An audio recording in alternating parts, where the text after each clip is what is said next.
TSC की बैठक आज हुई।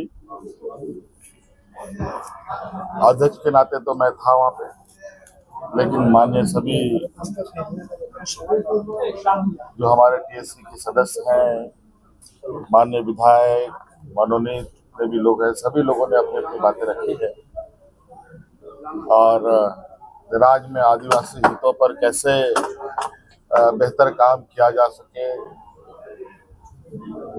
आदिवासियों का समग्र विकास कैसे हो सके, यहाँ की भाषा, संस्कृति, सभ्यता कैसे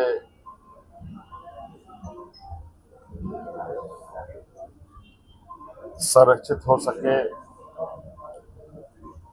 कई सारे मुद्दे भूमिहीन लोगों को लेकर,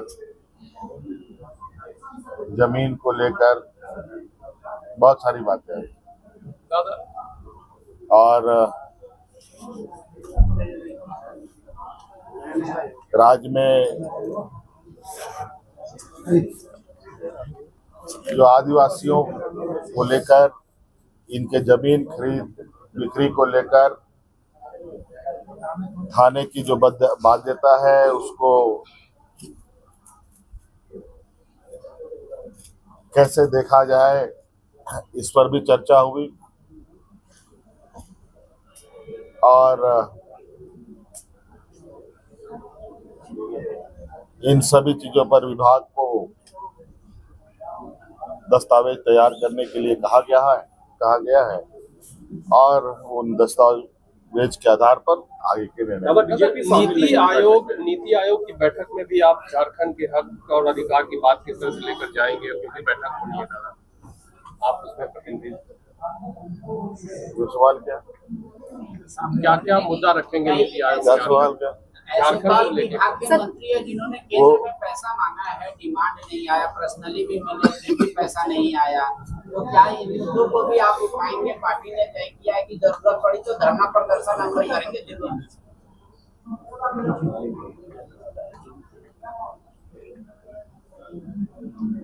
केंद्र सरकार देश के पूरे राज्यों का माय बाप और राज्यों के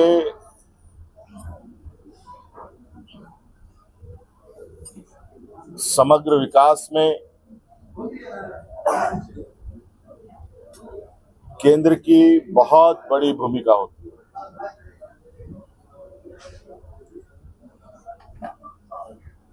और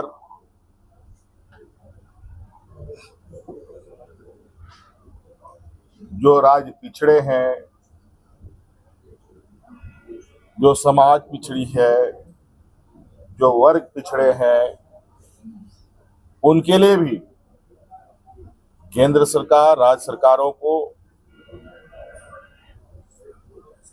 उनको ध्यान में रखना होता है। और इसीलिए राज्यों के अंदर और देश के अंदर विभिन्न विभाग काम करती है, चाहे वो कृषि से संबंधित हो, किसानों से संबंधित हो, चाहे मजदूर से संबंधित लेबर डिपार्टमेंट हो, चाहे ग्रामीण क्षेत्र में काम कर रहे मजदूर के लिए ग्रामीण विकास विभाग हो,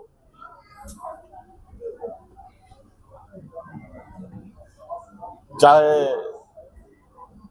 नौजवानों के पढ़ने लिखने के लिए स्कूली शिक्षा विभाग हो, चाहे देश के अंदर, राज्यों के अंदर आर्थिक संपन्नताएं आए, उसको लेकर वित्त विभाग है,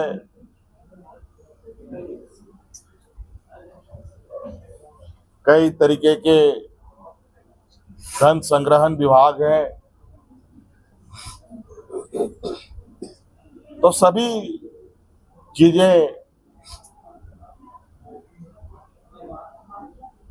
जुड़ी हुई हैं।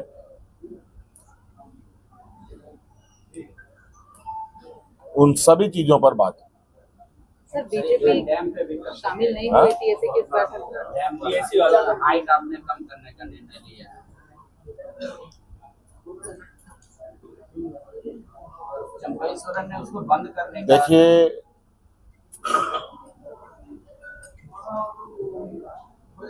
निर्णय लिया है कि नहीं लिया है, ये आदेश के रूप में आपको दिखेगा।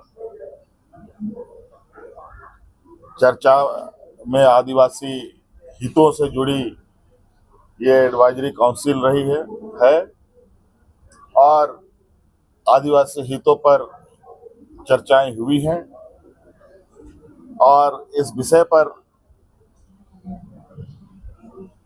मसौदा दस्तावेज तैयार करने के लिए संबंधित विभागों को कहा गया है। दस्तावेज आने उपरांत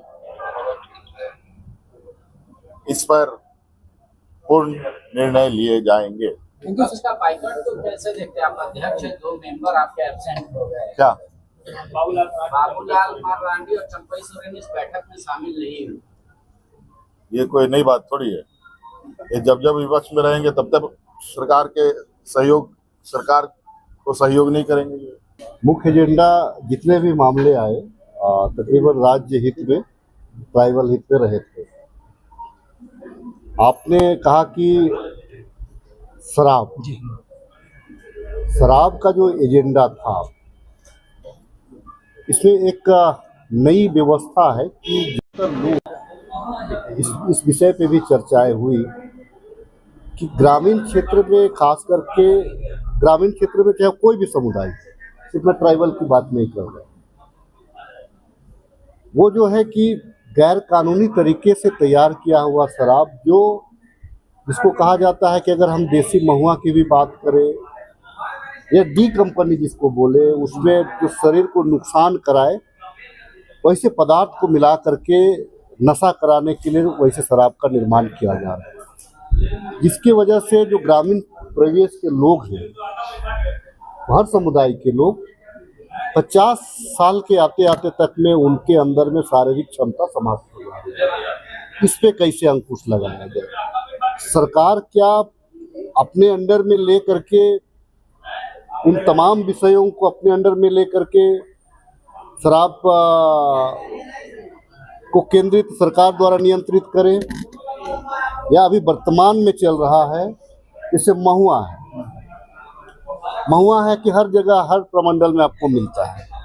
हमारे महुआ को हम उड़ीसा भेज रहे हैं। एक चर्चा ये भी हुआ कि गोवा में भी तो फेनी के रूप में इसको डेवलप किया गया है और उसको देसी शराब के टाइप का उसका भी टेंडर होता रहा है। इसलिए सिर्फ रेवेन्यू बढ़ाने के उद्देश्य से नहीं, लेकिन इसमें देखा ये जा रहा है कि चूंकि पेशा एक है, जिसमें ग्राम सभा का निर्णय सर्वोपरि होता है, तो टीएससी का जो प्रपोजल है कि हमने जो प्रपोजल लाया कि माइनिंग में किस प्रकार से आपका कि ग्राम सभा का सहमति लिया जाता है, तो कमोबेश इस दिशा में भी, क्योंकि शराब के नाम से भी राज्य हमारा लांछन लगे हैं, तो ये तमाम चीज़ों की पुनर्वृत्ति सरकार नहीं चाहती है, ना ही टीएससी के मेंबर चाहते हैं। दूसरा चीज था कि एक सबसे बड़ी एक मुद्दा थी ट्राइबल समूह का, जो संथाल के लोग हैं वे कोल्हान में नहीं बस पा रहे हैं, कोल्हान के लोग हैं वो पलामू प्रमंडल में नहीं बस पा रहे, पलामू के लोग हैं वो दक्षिणी छोटा नागपुर में नहीं बस पा रहे हैं। नतीजा क्या है कि आज वो किराए की जिंदगी में अपना जीवन बसर कर रहे हैं। नतीजा क्या है कि जिसको जो जरूरत है तो गैर कानूनी तरीका से सादा पट्टा में भी दे रहा है, तो इसको कैसे वो जो लोग वो गैर तरीका से बस रहे हैं, और आने वाले दिनों में लॉ एंड ऑर्डर का जो समस्या उत्पन्न होगा कोर्ट कचहरी करने के बाद, इसको समाप्त कैसे किया जाए, इस पर एक गहन मंथन चिंतन, क्योंकि यहाँ पे सीएनटी भी है। सीएनटी में तो आपको खरीद बिक्री का प्रावधान है, लेकिन एसपीटी में नहीं है, और चूंकि यहाँ पे राज्य में सीएनटी की भी बात हो रही है और एसपीटी की भी बात हो रही है, नतीजा क्या है कि एक रिपोर्ट तैयार करना है, एक कमेटी बनेगी और वो समिति निर्णय लेगी कि उसमें क्या उससे करना है।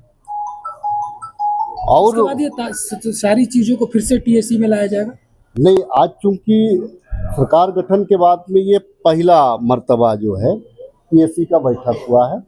हम लोगों ने सरकार से आग्रह किया है, टीएससी अध्यक्ष से, चेयरमैन से आग्रह किया है कि कम से कम टीएससी की बैठक साल में 3 से 4 बार कराया जाए, और 3 से 4 बार कराने से जब भी टीएससी की बैठक होगी, जो एजेंडा है उनको 21 दिन पूर्व आप सदस्यों को एजेंडा को उपलब्ध करा दे, ताकि वे कुछ क्या सवाल ले रहे हैं। आज टीएससी का बैठक में नया कुछ भी चर्चाएं नहीं हुई। पिछले टीएससी की बैठक में जो भी बातें आई थी का अनुपालन आज किया गया है, और एक एक बिंदु पर हम लोग काफी गहनता के साथ में विचार किए।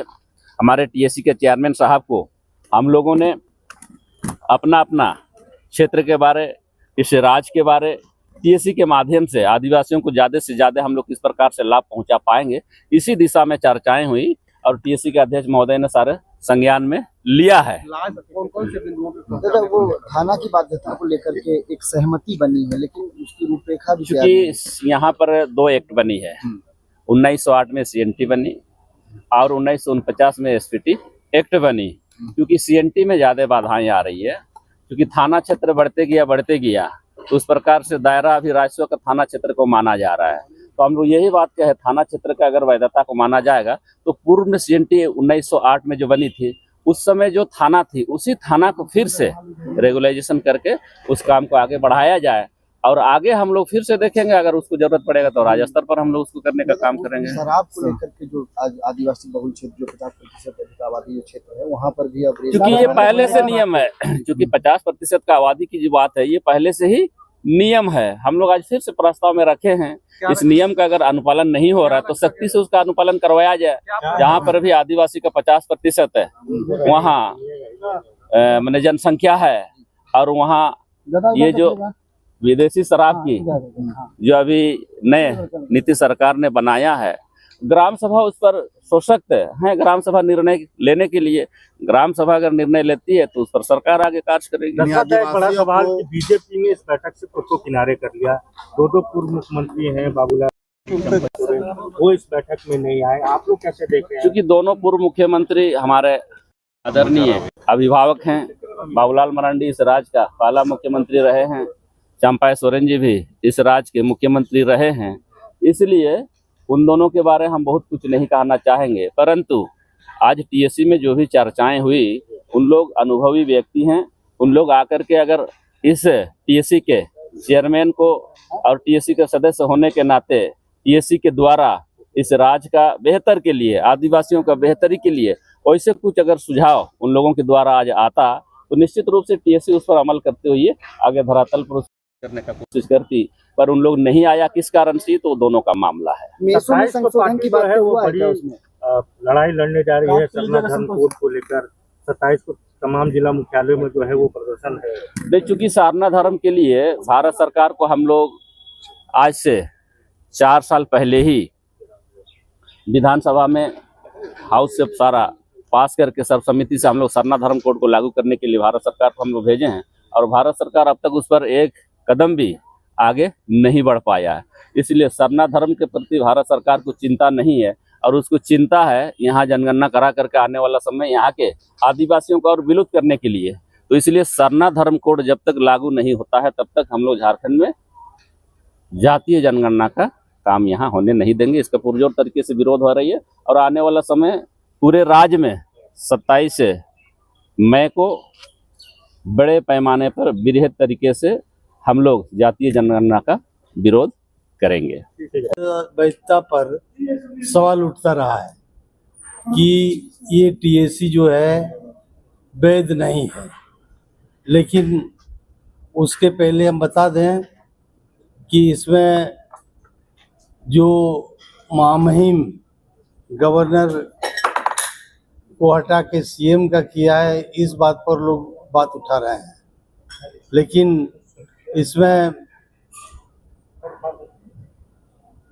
हमारे एजी से भी, एडवोकेट जनरल से भी राय लिया गया है, और इसमें वैधता इसमें है, ये प्रूफ है, ये सारा चीज़, ये जो टीएसी है ये लीगल है। इसमें पुराना मामला बहुत चल रहा था, खरकाई डैम वगैरह, उस पर हमारे पुराने मेंबर लोग थे और पुराने मेंबर लोग अभी नहीं रहे, उनका सवाल था। और जो डैम था खरकाई डैम, वहाँ उस पर लोगों को और पदाधिकारियों ने पहल किया और उसमें लेवल नीचे करने का प्रयास में वो लोग आम सहमति बनाने का प्रयास कर रहा है, जो पिछले समय ये विषय आया था।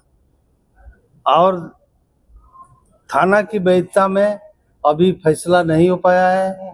हम लोग उसमें लीगल एडवाइस मांगे हैं कि ये रेवेन्यू मैटर पर पुलिस मैटर का मामला है,